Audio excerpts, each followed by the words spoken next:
blasphemy yung sasabihin ko. Pero sana po mas nag-aral kayo bago kayo sumagot sa akin. Ano po?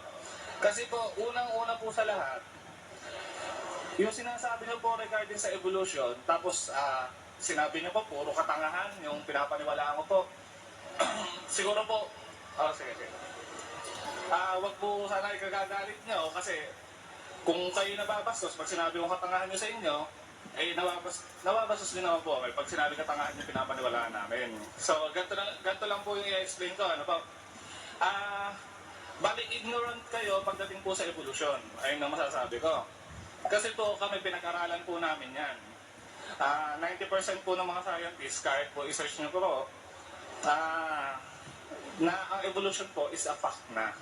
So, i-explain ko po yung regarding po dun sa unggoy na sinasabi nyo. Kung totoo ang evolution, bakit tayo may unggoy pa hanggang sa ngayon? Ayun ang tinatanong nyo lagi, na lagi ko na nadidinig. So, ito po ang sagot po doon. That we are not descendants of the apes, we are cousins of them. Ibig po sabihin yan, kung talaga po kayo nag-aaral po ng maayos, ibig sabihin po niyan, may variations po nagaganap. Ang evolution po, hindi po siya nagaganap ng thousands of years. It takes millions of years and even billion of years. Kaya kung sasabihin nyo, bakit tayo tao pa din hanggang ngayon? Eh, ang alam pa lang natin, hanggang 10,000 years pa lang nabubuhay ang tao. Paano siya mag-evolve? Million of years na po. Ano po? So, alam ko po, hindi nyo pa po alam yung tungkol po doon. Ano po? So, ang regarding din po sa Bible ay 10,000 or basta maybe 1,000 of years lang po ang mundo. Hindi ko lang po alam po ano po yung pinapaniwalaan dito sa dating daan, pero po kami 4.3 billion of years na po talaga ang mundo. So, explain ko lang po, nasagot ko na po yung sa tungkol po sa unggoy, na we are not descendants of them, we are cousins of them. Sana po nag-aral po tayo. May National Geographic po, nandiyan po si David Attenborough, nandiyan. At regarding po kay Charles Darwin po, kami po talaga, humahanga po talaga, kaya nga po tinawag namin na Darwinian yung group namin. So, binigyan po niya tayo ng kakaibang view sa buhay, kung paano tayo nagsimula. Hindi po yung basta na lang may magic, basta na lang na minagic si ganito, minagic si lupa, nabuhay si tao, kinuha si rib, naging babae. So, asan po ang explanation po doon? Kumbaga, ang sa akin po naman, kumbaga, kung magbibitaw po tayo ng isang conclusion, kailangan po pinag-aralan po natin. So, sasabihin niyo po na nasa inyo ang evidence nyo lang po, Bible, which is written around 10,000 years ago, 20,000 years ago, with 20,000 translation. Paano nyo po masasabi na walang mistranslation? At the same time po, ang Bible po ginawa ng mga tao na wala, katulad na sabi ni Brother Eli kanina, buti po nabanggit niya, ang gumawa po ng Bible ay wala pang alam regarding DNA, regarding telescope, regarding microscope, regarding the universe, regarding cosmos. So, basically, wala kasi nang alam.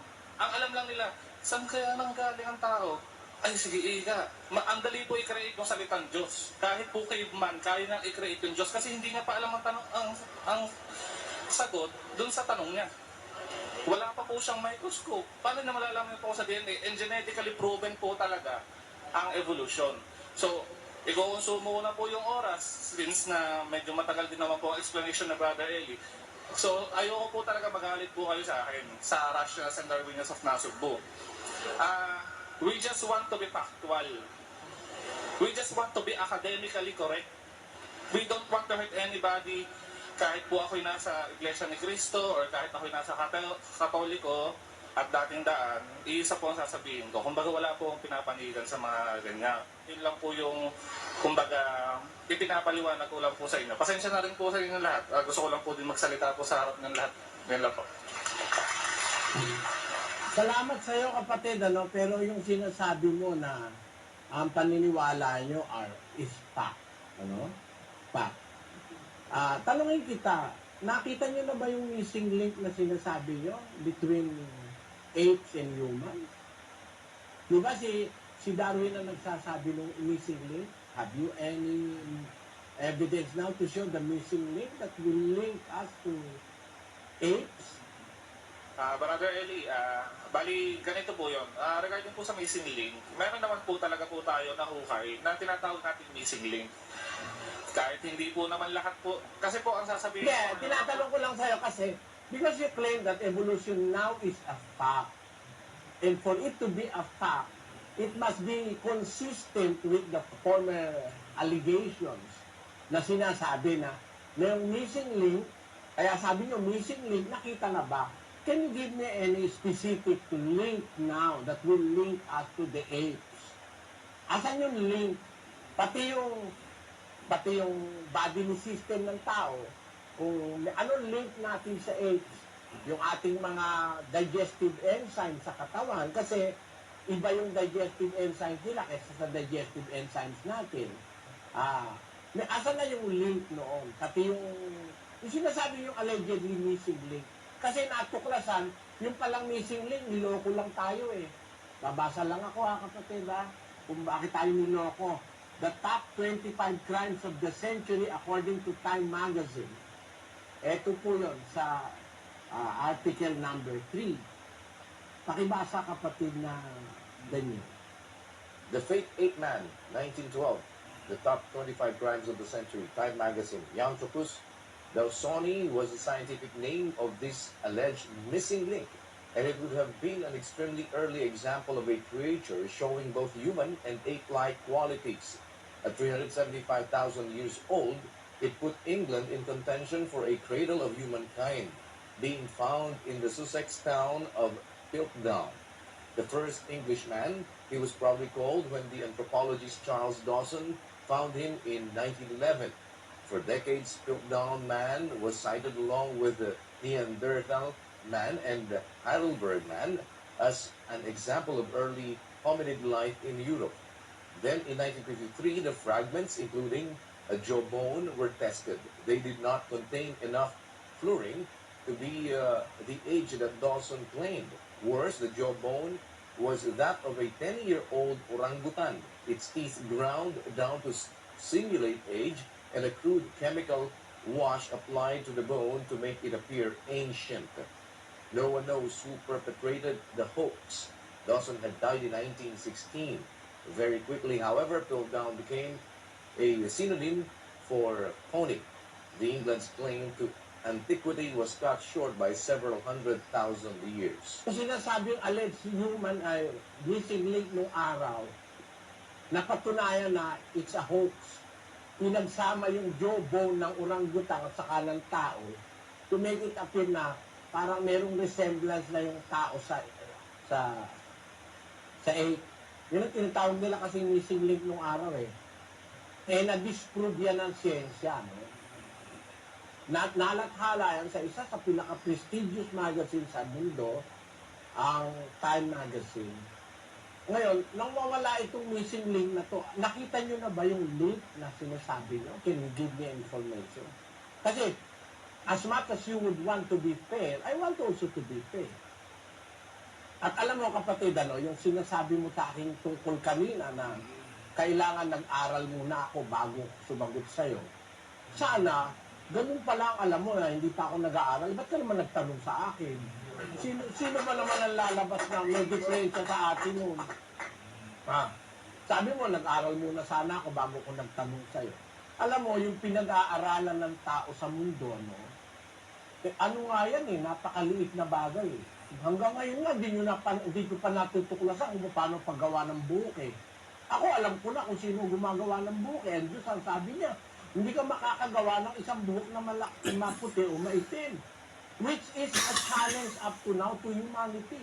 Makakagawa ba kayo ng sinong ateista nagtagumpay makagawa ng buhok na isang maitim at maputing buhok? Wala naman.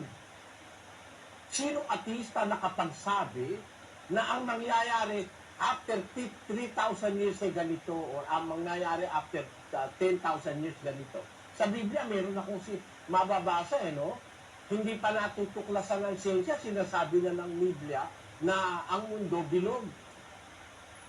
Nung araw, ang paniwala ng mga tao, ang mundo lapad. Pero sa Biblia, 2,600 years ago, nakasulat na ang mundo ay bilog. Mga information, gaya ng sabi ko sa'yo, foreknowledge that was introduced by somebody who knows. Somebody who knows. even if the entire humanity do not know it yet, alam niya na. Alam mo kung nag-aaral ka ng fairness and justice, dapat consider mo sinasabi ko eh. Can it be done by evolution? Na malaman ng tao na ang mundo bilog 3,000 years ago. Hindi nga ganun ang paniwala ng tao. In fact, merong popular belief nung araw that the earth is the center of the universe. The very reason why isinabject ng Papa sa Roma si Galileo Galilei, isinabject sa investigasyon sa Inquisition, galit sila kay Galileo. Dahil ang paniwala ni Galileo, ang mundo hindi center of the universe. Ang paniwala ng Papa sa Roma, center of the universe, ang mundo. Ang ibig ko lang sabihin, kapatid, sa Biblia kasi may impormasyon, kung tawagin ng Biblia, foreknowledge. Walang ganun sa evolution. A foreknowledge does not evolve. It is a knowledge ahead of evolution. Ngayon, kung sinasabi mo sa akin na ang evolution ay fact na, what are the facts to sustain the missing link ng evolution? Yung sinasabi mo na, hindi nyo kiniklaim na tayo descendants ng ape. Kasin tayo. Paano yun? Ano ibig ko sabihin na kasin tayo ng ape? Ha? Hindi ba pagkasin tayo isa magulang natin? Di ba? Yung tatay yung natay mo sa tatay ko galing sa iisa. Kaya tayo kasin. O ano ngayon yun? Ano ba yun? Is that an ignorant escape or is that an ignorant philosophy? Ha? Sabi mo, hindi nyo kiniklaim descendant tayo ng pero kasin tayo. Hindi lang ibig sabihin nun. Ano ba naman, niluloko mo yata ako ng harapan ni kapatid. Pag tayo magpinsan, pag nagpinsan tayo, iisa pinanggalingan natin. Di ba? Yung tatay mo at saka yung tatay ko, iisa pinanggalingan, kaya tayo magpinsan eh. O ikaw, hindi tayo descendant, tapos magkasin tayo. Ano ba yun? Is that a play of words? Or are you talking to somebody who do not know the etymology of something? Huwag mo naman akong lokohin ng harapan sa harap ng maraming tao sa mundo, kapatid. Huwag mo naman akong ganyanin. Magkasin tayo, tapos hindi tayo descendant, pero magkasin tayo. Ganun na yung sabihin mo. Mali yan, kapatid. Yung sinasabi mo, learn justice. Ha? Learn justice. Dahil sinasabi mo, gusto nyo, mag-justice lang. Ngayon, paano mo sasagutin sa akin na hindi tayo descendants ng sabi mo, pero kasin tayo. Tatay nyo, yung tatay nung saka yung tatay mo, magkamag-anak, galing sa iisa, kaya magkasin kayo nung paano mo ngayon papaliwanag sa akin yun?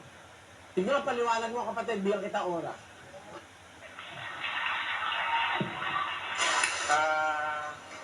Brother Elisa Royano, bali pinipigilan na ako ng mga kasama ko kasi alam nila na talagang mainitin talaga ulo ko Pero, so, ganito po yan. Sir Elisa Royano, bali nire-respeto ko po kayo bilang matanda. Pero syempre po, i-defend ko lang po yung stand ko. Yung sinasabi niyo po na regarding Kasin, kumbaga para po sa akin, napakababaw po. Hindi niyo, kumbaga, iniisip niyo po ba kung ayun ba ay term lang or something? Kasi it means po na we are on the same branch dati. Kumbaga term lang po yan na we are cousins of the chimpanzees. Kasi kaya ko po siyang i-defend. Kapatid, teka mo na. Magkaintindihan tayo.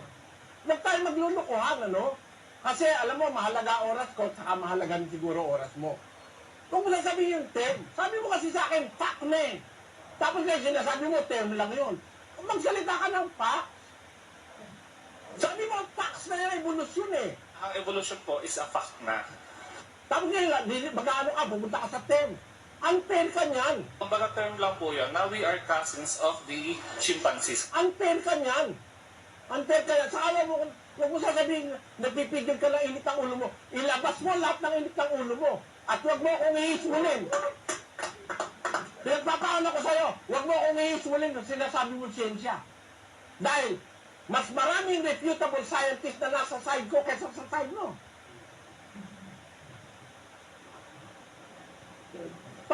ang lumalabas. Kayo lang ang naniniwala sa siyensya eh. Napakahusay na mga siyentipiko naniniwala sa Diyos. Oh? Hindi mo sasabihin sa akin 90%. Saan mo kinuha yung figure? 90% po ng mga scientists, kahit po research nyo po, na ang evolution po is a fact na. Is there any available figure that 90% of scientists do not believe in God? Baka magpakita ako sa iyo ng isang figure, matulala ka. Huwag ka magsasalita ng kasinungalingan sa programa ko.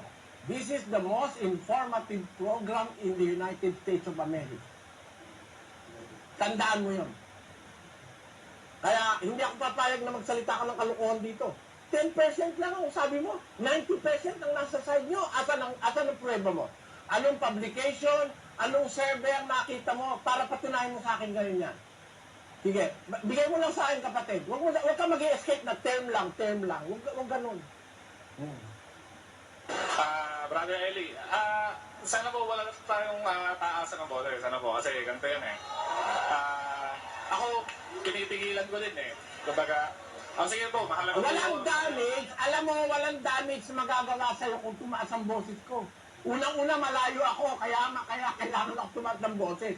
Dahil dito, minsan may mga panahon, di ko kayo marinig eh. Di ba? Kasi inaalala ko yung hindi ako marinig eh.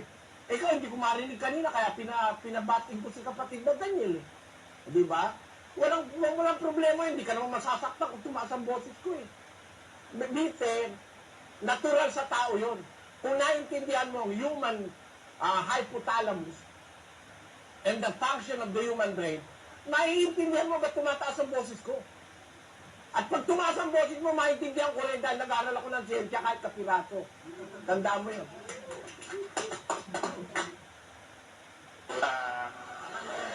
Sige po, salamat na lang po. Pero kaya ko po talagang depensahan yung sarili ko. Kaya ko po iharap yung mga ebidensya.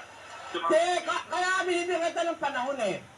Pakita mo sa akin, anong statistics ang sinasabi mo na 90% ng scientifico atheist hindi naniniwala sa Diyos? Saan mo nabasa yun? 90% po ng mga scientists, kahit po research nyo po, na ang evolution po is a fact na. Paano mo papaliwanag sa akin na ang magkasin hindi nang galing sa isang, hindi descendant ng isa? At yun lang, humingi lang ko ng justice sa'yo kasi it seems to me parang niloloko mo kasi ko eh, kaya ganun. Kaya hiningi ko sa'yo yung justice. I think we should talk personally na lang po. Kasi po, madami po talaga akong kayang iharap. Ayoko naman po mapahiya po kayo doon sa mga taga-sunod nyo. Pero, gusto ko lang po sana masagot. Hindi, Brad. Kapatid, hindi. Sige, pahiya mo ako kung kaya mo. Pahiya mo kung kaya mo, sige. I will allow you and I will not be hurt. Sige, wag sabihin mo, ayoko mapahiya kayo. Patunayan mo sa akin ngayon na yung magkasin hindi galing sa isang nag-descend sa isa. Tapos patunayan mo rin sa akin yung sinasabi mo kanina na ayan fact na at hindi na yan theory. At patunayan mo rin sa akin yung sinasabi mo na 90% ng mga scientificos atheists. 90% po ng mga scientists, kahit po research nyo po, na ang evolution po is a fact na. Saan mo kinuha yan? Kasi napapakinggan ng programa ko sa buong mundo, kapatid. I have to protect the prestige of my program. And I will not allow you to destroy it.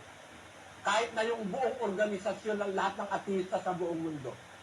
Kaya patunayan mo sa akin sinasabi mo, that I'm just asking for justice. In as much as you want to be fair, I also wanted to be fair. Asan yun? Sa ang statistic, pwede mo ba akong bigyan? It's a video.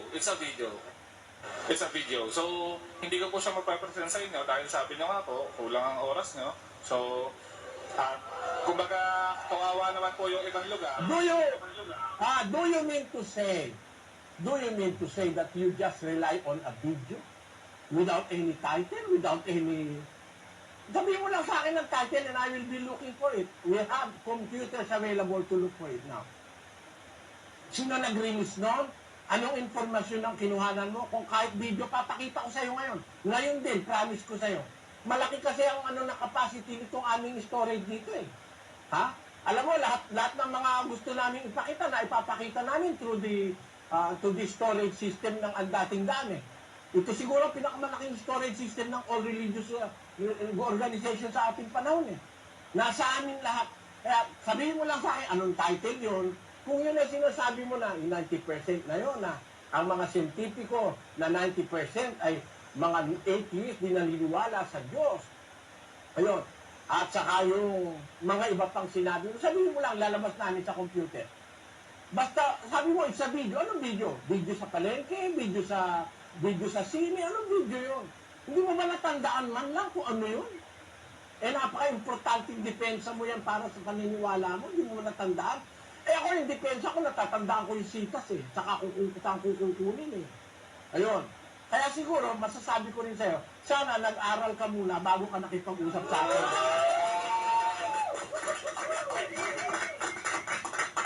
Hindi, sabihin mo lang sa akin ang video ngayon na sasabihin ko sa'yo. Alam mo kasi ganito, no? Meron akong informasyon na hindi naman kasi ganun karami yung hindi naniniwala sa Diyos. Kaya kita kinu-question. Napakaraming mga siyentipiko, mga award winning and Nobel scientists na naniniwala sa Diyos. Napakarami. Pero pag sabihin mo na ang binibigay mo impresyon, pag ang tao nag-aral na ng siyensya, natuto na siya ng totoo. Ang totoong natutunan niya ay walang Diyos dahil 90% hindi naniniwala sa Diyos. That is shocking, no? For me, that is shocking. So I have to have evidence about that. Pakisabi mo lang ngayon na ilalabas namin. Our assistants here are able to do that. Hindi kasi po, nasa shop po nasa computer shop po So, ayoko naman po na maubos yung oras natin sa pagkuha ko lang doon sa video. Ano po? So, kasi po, if you're looking for evidence, Sir Eli, if you're looking for evidence, sana po. Brad, Yeah. excuse me po, brother, makasabat na lang po ako. Tinatanong lang po ni Brother Eddie, at least hindi naman kayo pinapapunta na doon sa inyong video shop. Well, if it is your evidence, I suppose that you are aware of even the title of your evidence, ano man lang yung nakalagay doon sa ano ba yung pinagbatayan ninyo, ano ba yung ebidensya na yun na sinasabi ninyo, anong reference ba yan, Encyclopedia Britannica ba yan, anong edition ba yan, ano bang, ganun lang, and I suppose dahil sa kayo'y nag-aral at pinag-aralan ho ninyong mabuti yan, at yan ang inyong pinag-aaralang masusi, sigurado naman kung meron kayong kahit pamagat man lang noong sinasabi po ninyo na yan na ebidensya po ninyo. Please, go ahead.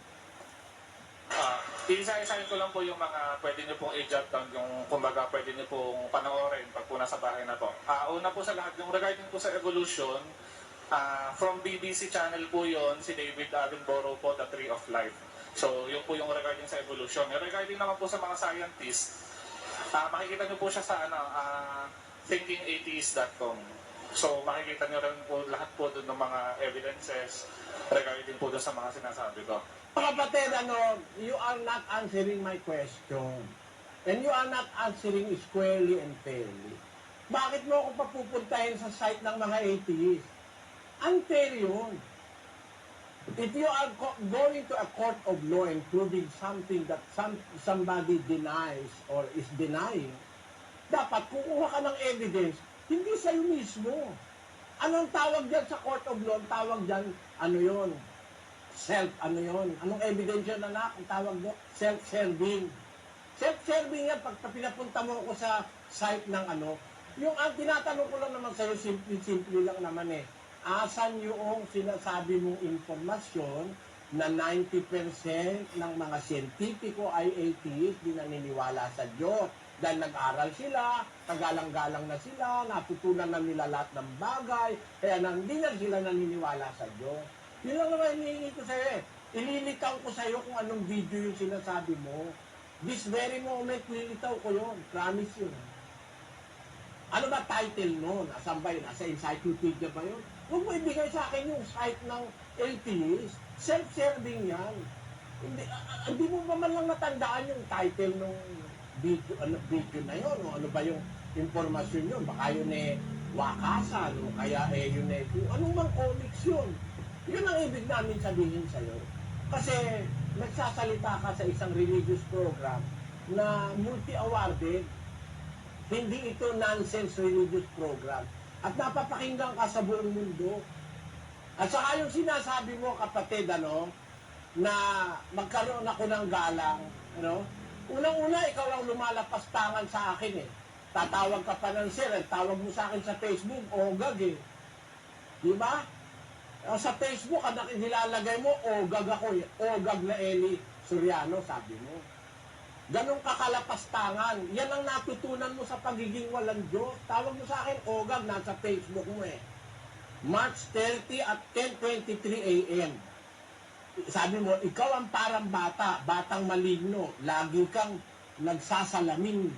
To, ang bait ng Diyos mo, binigyan ka ng napaka, ano yun, makalagay? Pakibasa mo na nga ang pinaglalagay niya sa Facebook, sis Luz. Tapos, you will demand respect from me. Ikaw ang unang umano sa akin eh. Ikaw ang unang lumapastangan sa akin. Hindi naman kita nakakausap eh. Tamo, yan ang gawa ng mga ateista. Kasi hindi naniniwala sa Diyos, walang respeto sa kapwa. Basahin mo rin nilagay niya sa Facebook. Opo, ang nakalagay po dito sa Facebook po niya, posted on Facebook, Jerome Almodovar, March 30 at 10:23 a.m. Ikaw ang parang bata, batang maligno. Lagi ka ba nagsasalamin, tol? Ang bait ng Diyos mo, binigyan ka ng nakakadiring pagmumukha na ultimo nanay mo, malamang hirap na hirap sabihin na pogi ka eh. Uto-uto ka na, bobo ka pa, ignorante, at sama mo pang lalaki. Puro kasatsat, hindi mo naman kaya makipagkita. Yaan mo, pag lumuwas ako, hahantingin kita. Pero huwag ka mag-alala, kakausapin lang naman kita. And I will prove to you that your God, your Jesus and your beloved Eli Ogag Soriano are nothing but fraud. Tingnan mo? Ogag pala ako, Patunayan mong ogag ako ngayon. Ganyan ang natutunan mo sa pagiging ateista mo, Wala kang galang sa kapwa mo, tapos magdidemand ka ng galang. Kami, tinanggap ka namin dyan. Baka pinamilienda ka pa dyan, eh. Pero hindi ka namin ginagawa ng ganyan. Bakit sinabi mo akong ogag na at sasabi mo sa akin, fraud ako? Bakit ako fraud? Anong ginawa kong masama sa'yo? Yan ang hirap sa mga hindi naniniwala sa Diyos. Sabi kasi sa Biblia, pakinggan nyo mga kababayan, sa awit ganito nakasulat, 53:1.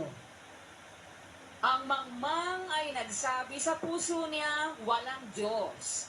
Nangapahamak sila at nagsigawa ng kasuklam-suklam na kasamaan. Walang gumawa ng mabuti. Tamo, walang gagawing matino itong mga hindi naniniwala sa Diyos ayon sa Biblia. Anong fraud ko? Si Jesus fraud? Baka hindi mo kaya patunayan fraud si Jesus. Yan ang pagsasalita out of ignorance. Pumunta ka sa historya ng Rome, pinapatunayan ng Rome na Jesus is real, hindi fraud. Basahin natin. Inaamin ng Roman Empire na pinapatay nila si Jesus eh. Sasabihin mo ngayong fraud? Basahin natin. Ayan, sa Roman History Annals 1544.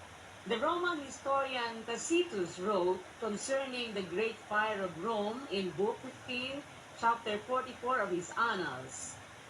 Nero fastened the guilt and inflicted the most exquisite tortures on a class hated for their abominations, called Christians by the populace.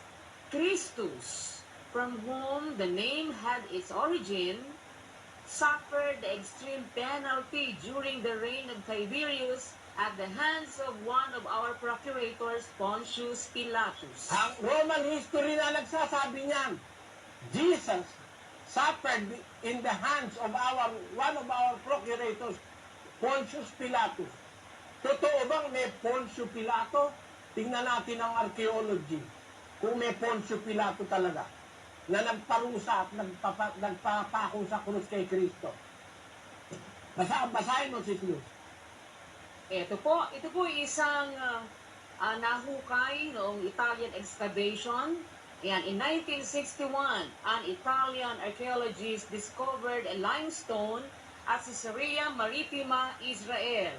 On the face is a monumental inscription written in Latin, which is part of the larger dedication to Tiberius Caesar, which clearly says that it was from Pontius Pilate, prefect of Judea. Yung existence ni Pontius Pilate is undeniable because meron mga artifacts na nagsasabi na talagang siya is a Roman procurator. At inaamin ng isang historian na si Tacitus, Roman historian, na si Kristo namatay sa kamay ng isa sa ating mga prokurador na walang iba kundi si Poncio Pilato. Ngayon, so merong witness about Jesus outside the Bible, sa Roman history at saka sa archaeology. Ngayon, si Kristo rin ang nagsabi, render unto Caesar the things that are Caesar's, and to God the things that are God. Referring to a coin. Natuklasan din ng archaeology, totoo palang merong coin na ganun, yung sinasabi sa Mateo. Pakilagay mo sa screen at pakibasa mo, sis Lou. Opo, ito po yan. Nasa Biblia, in Matthew 22:21, it says, they say unto him, Caesar's. Then said he unto them, render therefore unto Caesar the things which are Caesar's, and unto God the things that are God's. Nakakuha po sila ngayon ng denaryo, silver coin. Yan. Silver denarius. Ito, may mukha ng Cesar. Noong 31 BC to 14 AD, meron pong coin na Augustus Caesar ang nakalagay. Pero nung panahon ni Kristo, yun naman pong 14 to 37 AD, ang nagsisirculate noon ay yung coin bearing the name and the inscription of Tiberius Caesar. Yan po yan, silver denari. Yan. Kaya yung sinasabi sa Mateo tungkol sa sinabi ni Kristo na merong coin na gano'n na ibigay nyo kay Cesar, yung kay Cesar, at sa Diyos yung sa Diyos. So yan authenticated and affirmed by physical evidence. Yung coin mismo at saka yung existence ni Pontius Pilate nagpapatunay na si Jesus ay hindi fraud, kapatid. Hindi fraud si Jesus. To accuse Jesus as a fraud and me as a fraud, ano tutol mo sa akin? Ako ba fraud? Tao rin naman ako eh. Kung may utak ka, may utak din ako. Oh. At kung paniwala mo naman eh, wala akong utak, ba't naman nakikipag-usap ka sa akin? Di ba ganon? Eh sabi nga ng Tagalog, ang pumatol sa wala, ulo lang kanyang kamukha eh. Hindi ogag lang, ulol. O di ba? Eh ngayon, paano mo sasabihin ngayon na ako'y fraud, si Jesus ay fraud? Anong science ang gagamitin mo para i-disprove mo ang existence of Jesus? At sabihin mong fraud. Diba? Sana learn to be just equitable. Mag-aral kayo mga artista, mag-aral kayo ng pagiging equitable. Huwag kayong masyadong akala nyo napakagagaling nyo na kasi. Yan ang pinaka hindi ko gusto sa mga artista, lahat ng nakausap ko artista, akala nila ang gagaling na nila. Eh ganun pa man, we are giving you the benefit of the doubt. Ba't mo sinasabing ako fraud at si Jesus ay fraud? Sa anong punto, kapatid? Para kayo po sabihin ng fraud, unahin po natin si Jesus Christ. So si Jesus Christ po, yung tinatawag nilang Christus, is just a term. Pinag-aralan po din namin. It means the Savior or the Benointed One. So, ayun po yun. Yung, hindi siya nag-refer sa talagang tao. Kasi po yung mismong, yung Jesus Christ po na yun, hindi lang po siya yung Messiah sa panahon po na yun. At may mas nauna pa po sa kanyang Messiah around maybe 10,000 BC, mga ganun po. Kung napag-aralan niyo rin po si Horus, yung makikita niyo po yung pagkakapareho po ng storya ni Horus tsaka po ni Jesus Christ. So, yung tungkol naman po dun sa existence po ni God, kasi po parang naghahanap lang kayo ng butas sa akin eh. So, sige ba? Yung pong Shroud of Turin, napatunayan din naman po mali. na mali. At ayun yung pinapaniwalaan nyo na parang pruweba na nag-exist si God. Tinan mo, sabi ko nga sa'yo, kapatid, I will not allow you to destroy my reputation. Wag mo akong iaakusahan ng hindi ka Sabi pala, nag-aral ka muna bago nakipag-usap sa akin eh. Hindi ako naniniwala sa Shroud of Turin, yung Papa Saraw na naniniwala ron, for your information, Bakit mo ako idadamay doon? Para sabihin mo ako fraud? Hindi ako naniniwala ron eh. Pinapatunayan ko nga sa programa ko na hindi totoo yung Shroud of Turin na yun eh. At yung sinasabi mo na si Jesus eh hindi tao, So si Jesus Christ po, yung tinatawag nilang Christus, is just a term. Pinag-aralan po din namin. It means the Savior or the Benointed One. So, ayun po yun. Yung hindi siya nag-refer sa talagang tao. paano ipapapatay ni Poncio Pilato yung ideya? Meron ba ipapapako sa krus na ideya? Sasabihin ngayon ni ano ba naman yung ginagawa mo? Are you playing with words? Or are you trying to pull people around you? Ha? Sinasabi ko na nga sa'yo, binasa na nga eh. Sinabi na ni Tacitus Roman historian, na merong isang Kristo na naging leader ng isang grupo na kung tawagin Kristiyano, kung naintindihan mo yung binasa kanina, na ipinako sa cross of one in the hands of one of our procurators, Pontius Pilate. Tapos pinatunayan ko sa iyo yung existence ni Pontius Pilate sa isang natuklasang bato o na may inscription na talagang si Pontius Pilate ay prokurador Romano. Tapos meron talagang Cesar. Tapos itong si Cesar at saka si Poncio Pilato sa kanilang order ang nagpapako kay Kristo sa krus. Sasabihin mo parang lumalabas si Kristo hindi person, kundi siya parang ideya lang. Sino paniniwalain mo nun? Hindi ka naniniwala talaga sa ebidensya, di ba? Lalabas kung ano na lang yung gusto mong paniwalaan, yun lang ang papaniwalaan mo. Di ka naniniwala dun sa nakitang fragment ng bato na mayroon talagang Pontius Pilate, at di ka naniniwala dun sa Roman history na sinulat ng respectable na historian na talaga mayroong isang Kristong pinako din na sa krus. Ang ibig mong palitawin para bang sabi-sabi, ideya, pinako sa krus. Pinako sa krus. Roman Empire nagpapako sa krus ng ideya. Ang Roman Empire nagpapako sa krus ng kriminal, ng condemned criminal. Kung nag-aral ka ng konting istorya, the capital punishment of the Roman Empire is to hang a person on the cross sa isang punong kahoy. Yan ang istorya. Sana nag-aral ka rin yan para kumpleto pagka-ateista mo, kapatid. Salamat sa'yo anyway. Siguro wala naman pupuntahan masyado itong ating kung pagka ganun ang sasagot mo. Ideya mo lang na parang si Kristo, hindi totoo nangyari, hindi fraud si Kristo dahil yan sabi-sabi lang. Eto, babasahin ko lang itong isa pang sinabi mo, Noong March 30, 10:33 a.m., pakibasa mo nga sis mo. Ito po, March 30 at 10:33 a.m. End of the line, boy. Like what Mr. Lopez said, we've already done our part, Mr. Edwin Anay. And all dating daan, JIL, Iglesia ni Cristo, etc., especially Mr. Eli Bopol Soriano, you were all the same, founded by myths and fables. And all that I can say is that kind of thinking is a disgrace to human species. I beg to disagree. We do not cause disgrace to human species. We are pro-human. Kaya nga nagpapakain kami kahit kaaway namin.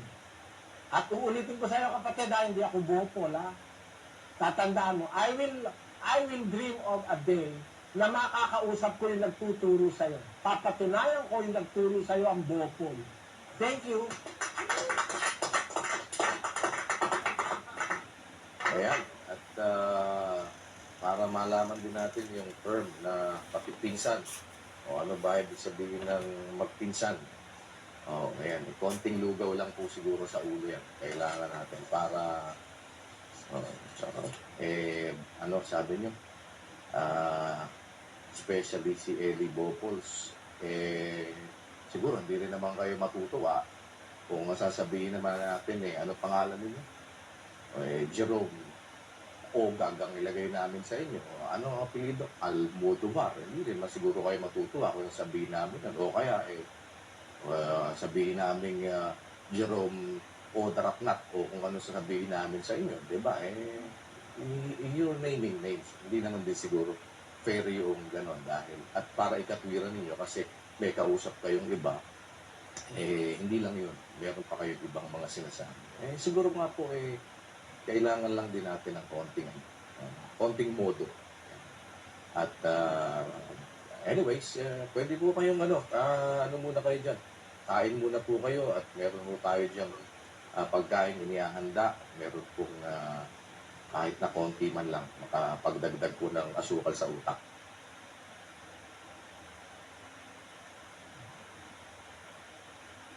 Sabi ko naman sa iyo na ikaw ay Pedro at sa